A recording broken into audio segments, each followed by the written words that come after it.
ನನ್ನ ಕಾಲು ಆಲ್ರೆಡಿ ಪೆಟ್ಟಾಗಿದೆ. ನನ್ನನ್ನು ಸೀದಾ ಕಾಟನ್ಪೇಟೆ ಪೊಲೀಸ್ ಸ್ಟೇಷನ್ಗೆ ಕರ್ಕೊಂಡೋಗಿ ನನ್ನ ಕೈಲಿ ಕಾಲು ಮರ ಹಿಡ್ದಂಗೆ ಆಗಿತ್ತು, ಎಡಗಾಲು ಸಂಪೂರ್ಣವಾಗಿ ವಾಕ್ ಮಾಡೋಕೆ ಆಗ್ತಿರ್ಲಿಲ್ಲ. ಸರ್ ನನ್ನ ಕೈಲಿ ನಡೆಯೋಕೆ ಆಗ್ತಿಲ್ಲ ಅಂತ ಅಂದೆ. ನಾಟಕ ಆಡಬೇಡ ಸೂ ಮಗನೆ ಅಂತ ಹೇಳಿ ಇಳಿದು ನನ್ನ ಎಳ್ಕೊಂಡು ಹೋಗಿದ್ದು ಸರ್. ಲಿಟ್ರಲಿ ನನ್ನ ಎಳ್ಕೊಂಡು ಹೋಗಿದ್ದಾರೆ, ಕರ್ಕೊಂಡಲ್ಲ. ಎಳ್ಕೊಂಡೋಗಿ ಲೆಫ್ಟ್ ಸೈಡಲ್ಲಿ ರೈಟ್ ಸೈಡಿಗೆ ಪಕ್ಕಕ್ಕೆ ಒಂದು ಕೋಣೆ ಇದೆ, ಅದ್ರೊಳಗೆ ಅದನ್ನು ಹಾಕೊಂಡು ಎದ್ದೋಳು ಮೇಲೆ ಅಂದರು. ಸರ್ ನನ್ನ ಕಾಲು ಮರಗಟ್ಟಿದೆ, ಮಳೇಲಿ ನೆಂದಿದ್ದೆ, ಕಾಲು ಹಿಡ್ಕೊಳ್ಳುತ್ತಲ್ಲ ಆ ರೀತಿ ಹಿಡ್ಕೊಂಡು ಮರಗಟ್ಟಿದೆ. ಇದು ನನ್ನ ಕಾಲಿಗೆ ಮೊದಲೇ ನರ ಏಟಾಗಿದೆ, ಅದು ಫ್ರ್ಯಾಕ್ಚರ್ ಆಗಿದೆ, ಹಾಗಾಗಿ ನಿಂತ್ಕೊಳ್ಳೋಕೆ ಆಗ್ತಿಲ್ಲ ಸರ್ ಅಂತ ಅಂದೆ. ನಾನು ರಾಘವೇಂದ್ರ ಸ್ವಾಮಿಗಳಿಗೆ 3 ದಿನದಿಂದ ನಾನು ವ್ರತದಲ್ಲಿದ್ದೆ, ನನ್ನದು ಅಸ್ವಸ್ಥನಾಗಿದ್ದೀನಿ, ನನಗೆ ಆಗ್ತಿಲ್ಲ ನಿಂತ್ಕೊಳ್ಳೋಕೆ ಅಂತ ಹೇಳಿದ್ರೆ ನನ್ನನ್ನು ಸಂಪೂರ್ಣವಾಗಿ ನನಗೆ ಅಲ್ಲಿ ಅವಾಚ್ಯ ಶಬ್ದಗಳಿಂದ ಬೈದಿದ್ದಲ್ದೆ, ಬಹಳ ಕೆಟ್ಟ ಶಬ್ದದಲ್ಲಿ ಬೈದಿದ್ದಲ್ದೆ ಟಾರ್ಚರ್ ಮಾಡೋಕೆ ಶುರು ಮಾಡಿದ್ರು. ನನ್ನ ಕಾಲು ಆಲ್ರೆಡಿ ಪೆಟ್ಟಾಗಿದೆ. ನನ್ನನ್ನು ಸೀದಾ ಕಾಟನ್ಪೇಟೆ ಪೊಲೀಸ್ ಸ್ಟೇಷನ್ಗೆ ಕರ್ಕೊಂಡೋಗಿ ನನ್ನ ಕೈಲಿ ಕಾಲು ಮರ ಹಿಡ್ದಂಗೆ ಆಗಿತ್ತು, ಎಡಗಾಲು ಸಂಪೂರ್ಣವಾಗಿ ವಾಕ್ ಮಾಡೋಕೆ ಆಗ್ತಿರ್ಲಿಲ್ಲ.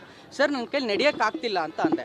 ನಾಟಕ ಆಡಬೇಡ ಸೂ ಮಗನೆ ಅಂತ ಹೇಳಿ ಇಳಿದು ನನ್ನ ಎಳ್ಕೊಂಡು ಹೋಗಿದ್ದು ಸರ್. ಲಿಟ್ರಲಿ ನನ್ನ ಎಳ್ಕೊಂಡು ಹೋಗಿದ್ದಾರೆ, ಕರ್ಕೊಂಡಲ್ಲ.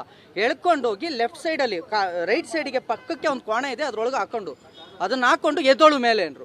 ಸರ್ ನನ್ನ ಕಾಲು ಮರಗಟ್ಟಿದೆ, ಮಳೇಲಿ ನೆಂದಿದ್ದೆ, ಕಾಲು ಹಿಡ್ಕೊಳ್ಳುತ್ತಲ್ಲ ಆ ರೀತಿ ಹಿಡ್ಕೊಂಡು ಮರಗಟ್ಟಿದೆ. ಇದು ನನ್ನ ಕಾಲಿಗೆ ಮೊದಲೇ ನರ ಏಟಾಗಿದೆ, ಅದು ಫ್ರ್ಯಾಕ್ಚರ್ ಆಗಿದೆ, ಹಾಗಾಗಿ ನಿಂತ್ಕೊಳ್ಳೋಕೆ ಆಗ್ತಿಲ್ಲ ಸರ್ ಅಂತ ಅಂದೆ.